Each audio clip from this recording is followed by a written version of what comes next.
Sir ఇప్పుడు మనం small cap గురించి మనం చూసుకున్నట్లయితే, ఈ సిట్యుయేషన్స్‌లో మనం స్మాల్ క్యాప్‌లో మనం ఇన్వెస్ట్‌మెంట్ చేయొచ్చా? ఇఫ్ చేస్తే మనం ప్రాఫిట్ అనేది ఎంతో కొంత బుక్ చేసుకోవచ్చనంటారా? Sir major objective of small cap investing మనకేంటంటే హై గ్రోత్ ఉండాలి అనుకున్నప్పుడు, మన దగ్గర టైం ఉంది అనుకున్నప్పుడు, ఒక స్టెబిలిటీ లైఫ్ స్టైల్ మనం మెయింటైన్ చేస్తున్నప్పుడు స్మాల్ క్యాప్‌లో ఇన్వెస్ట్మెంట్ అనేది చేయాలి. జనరల్‌గా ఇప్పుడు మీరు ఏ స్మాల్ క్యాప్ స్టాక్ తీసుకున్నా సరే, హండ్రెడ్స్ ఆఫ్ స్టాక్స్ ఉంటాయి. అందులో మనం పర్టిక్యులర్ కంపెనీ ఐడెంటిఫై చేయడం అనేది చాలా క్రిటికల్ విషయం అనమాట. ఇప్పుడు మీరు చూడండి కొన్ని రకాల స్టాక్స్ లైక్ సూలా ఇట్లాంటివి ఐపీఓ నుంచి మనకి ఇందులో లిస్ట్ అయిపోయినాయి. లిస్ట్ అయిన తర్వాత వాళ్ళ యొక్క ఇంటర్నల్ ప్రాబ్లమ్ వల్ల, అలాగే బయట గవర్నమెంట్ కొన్ని రెగ్యులేషన్స్ వల్ల సడన్‌లీ డ్రాప్ అయిపోయింది.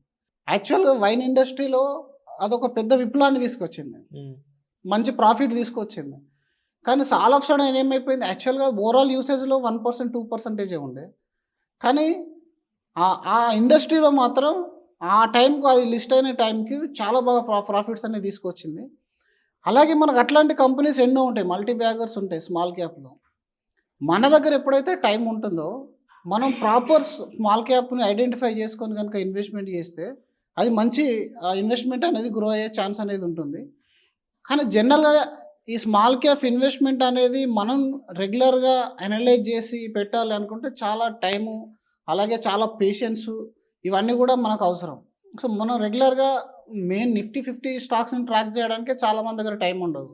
దానికి తోడు కమోడిటీస్ ఇవన్నీ ఉంటాయి కాబట్టి, మరి ఇంత పెద్ద యూనివర్స్‌ని మనం ట్రాక్ చేయాలి, ప్రాపర్‌గా ఎంట్రీ, ఎగ్జిట్‌లు చూసుకోవాలి అండ్ కార్పొరేట్ గవర్నెన్స్ ఇవన్నీ కూడా చూసుకోవాలంటే కష్టమైన పని. బట్ హై గ్రోత్ మీరు చూసుకున్నట్టయితే, మీరు ఏ సెక్టార్‌లో అయినా సరే అంటే జనరల్‌గా మీరు ఏ టైంలో, ఏ టైం పీరియడ్‌లో అయినా సరే హైయెస్ట్ గ్రోత్ తీసుకొచ్చే స్టాక్స్ ఏవైతే ఉంటాయో స్మాల్ క్యాప్ స్టాక్సే ఉంటాయి. కానీ ఎప్పుడైతే మార్కెట్ నెగెటివ్‌గా గాని, బేరిష్‌గా గాని ఉంటుందో అన్నిటికంటే ముందు డౌన్ అయ్యేటి స్మాల్ క్యాప్స్ అండి. మీరు చూసుకున్నట్టయితే పాస్ట్ డేటాలో ఆల్మోస్ట్ 60-70% డౌన్ అయిన కేసెస్ ఉన్నాయి. జనరల్‌గా స్మాల్ క్యాప్ సైడ్ వెళ్ళేప్పుడు లాంగ్ టర్మ్ కోసం వెళ్ళాలి. ఎమర్జెన్సీ ఫండ్ ఎప్పుడు యూజ్ చేయొద్దు. అలాగే లోన్ తీసుకురావడం, వేరే వాళ్ళ హెల్ప్ తీసుకొని ఫండింగ్ చేసుకొని దాన్ని స్మాల్ క్యాప్‌లో పెట్టడం ఇట్లాంటి బ్లండర్ మిస్టేక్స్ అస్సలు చేయొద్దు. మరి దీనికి స్ట్రాటజీ ఏంటి?